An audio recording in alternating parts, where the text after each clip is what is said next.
Salut. Ce matin, mon intervention porte sur la drépanocytose, qui est une pathologie qui secoue beaucoup de familles. Mais également, j'aimerais rappeler que la drépanocytose, c'est une affaire de tous parce que dans notre entourage, on a au moins une personne qui en souffre et là, ça nous affecte également.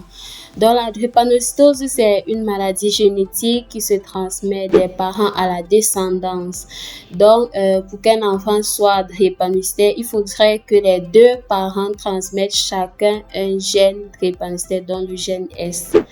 Donc, si je suis AS et l'autre partenaire AS, nous avons des chances de donner chacun le S et puis l'enfant est SS, donc drépanocytaire. Si un partenaire est AS et l'autre SS, le même phénomène peut se produire. Chacun peut donner le S et puis l'enfant est drépanocytaire.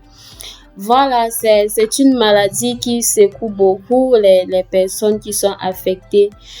Parce que généralement, ils ont besoin de transfusions sanguines et tout. Leurs globules rouges ne durent pas 120 jours comme les globules rouges qui portent l'hémoglobine A normale. Ils ont souvent des crises et tout.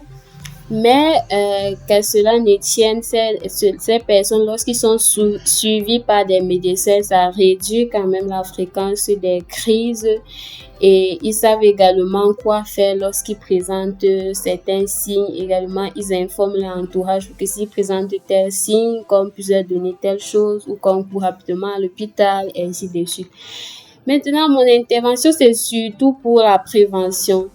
Donc, j'invite tout le monde à faire son électrophorèse de l'hémoglobine, qui est l'examen phare pour connaître si vous êtes porteur du trait S ou pas.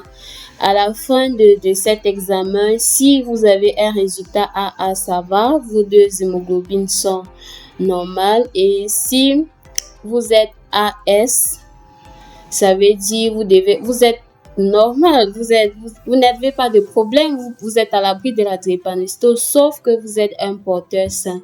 Ça veut donc dire quoi? Votre partenaire ne devrait pas porter aussi une hémoglobine S. Ça veut dire que vous devez vous mettre en couple uniquement avec quelqu'un qui a l'hémoglobine AA. Voilà. Maintenant, si vous êtes SS, ça veut dire que vous êtes drépanocytaire et là, vous devez vous faire suivre par un médecin et suivre vraiment ses conseils. Vous aurez des médicaments à prendre au quotidien, à ne pas blaguer avec et vous aurez des rendez-vous à souvent partir rencontrer le médecin, même si vous ne ressentez rien pour qu'il évalue et tout. Là, vous aurez une meilleure vie. Voilà, donc alors faire notre examen, utiliser l'électrophorèse de l'hémoglobine pour prévenir la naissance des enfants drépanocytaires. Et si vous êtes drépanocytaire, je vous souhaite beaucoup de courage et je vous invite, si ce n'est pas encore le cas, à contacter un médecin qui pourra vous suivre et améliorer votre qualité de vie. Merci, bonne journée.